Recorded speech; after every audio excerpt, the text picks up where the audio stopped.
My name is Jacki Fitzpatrick. I'm an associate professor of family science, and I'm in the Department of Human Development and Family Science. So I have a bachelor's degree of psychology and human services from the University of Scranton, and then I went out and worked in the field, did client case management for approximately 4 years before I went to Auburn University, where I received both of my graduate degrees. So I have a master's degree in marriage and family therapy and a Ph.D. in what at that time was called family studies, and then the field is more commonly now called family science.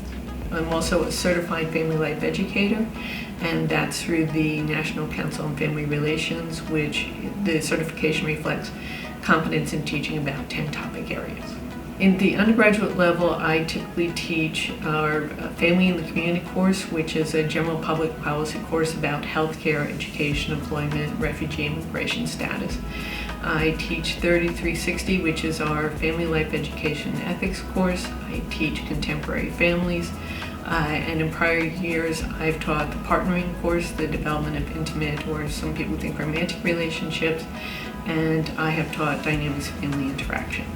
At the graduate level, I've taught the Family Theory course, the Interpersonal and Family Dynamics, the Relationship Development course, and we have a specialized series of courses which, if you look at our catalog, are labeled 5353 or 6363, and one that I've taught in that is Advanced Topics in Teaching Social Sciences.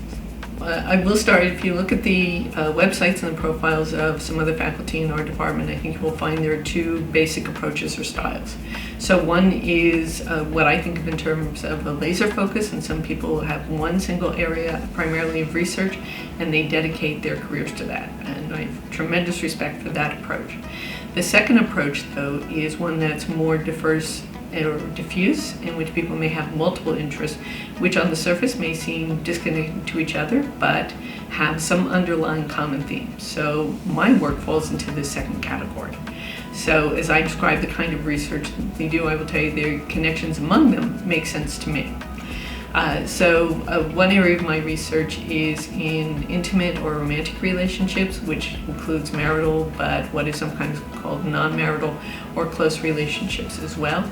And that this has typically been learning about the relationships of young to middle-aged adults. Then a second area of my work is on social networks, and specifically often the family and friends of romantic partners. So looking at romantic relationships not in isolation, but how do they exist in this context? And within those networks, what we consider support and interference. So if individuals are in a romantic relationship and they love their partners, they want their family members to, if not love this person, at least like them and treat them with support. To what extent does that happen? But also, can family or friends disapprove of the relationship? And if they think so, with the best of intentions, what's referred to as, you'll thank me later. So when you stop dating this person or you're less involved with them, you'll be grateful that I intervened on your behalf. That's an interference perspective. And so the research really looks at both. To what extent are network members engaging in these sorts of behaviors, but also to some extent, what are their motives for doing so? So can people be providing support in ways that are not particularly sincere? And they have reasons for doing that, and can people be trying to interfere, and again, in ways they think are most helpful to the person about whom they care? A third line of research is in parasocialism, and in media and communication studies. This overlaps with psychology in terms of looking at people's connectedness to celebrities or fictional characters. And the premise is that if people are putting as much work into that as they are into romantic relationships or friendships, how real does that feel? And essentially, if you're doing that work, in this literature we call real people actual others, and your parasocial connections. And particularly the context of looking at, do people have both, and how does their affection or interest in a celebrity or fictional character, how large a role does it play in their lives?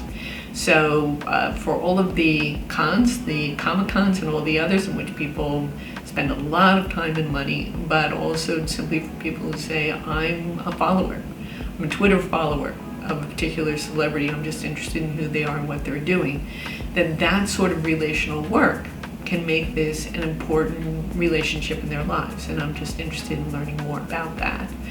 And then similarly, along this parasocial line, another area of my work is media messaging about relationships. And particularly in the past several years, I've been focusing on children's books about adoptive families and the kind of messaging they provide about, for example, dual racial or ethnic identities.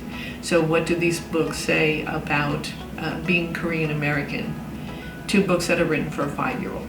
Or what does it say about the difference between birth parents and what are considered or labeled as forever parents, the adopted parents? Are birth parents even acknowledged in these books? Do these books talk about the China one-child policy? And do they do this in a way, again, that can be comprehensible to a 5 or 6-year-old child about that is why they were adopted and no longer live in China? So particularly there are indications that adoptive parents share and refer these books to each other. And in that context, I think it's important from a psychological or family science perspective to really looking at what thematically are these books offering.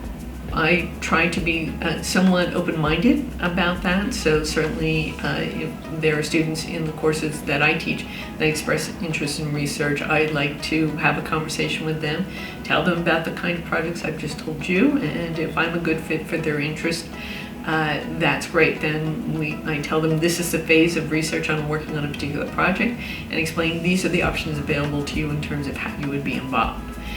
The other approach though that I take is also there is sometimes that students have an interest of research, which is not my area of expertise, but if I think we have the potential to work well together, what I try to say is the essential element for me is I have to feel that I'm confident and knowledgeable in at least some aspect of what interests you, and then I'm willing to learn about the additional literature or elements of this of which I'm not familiar.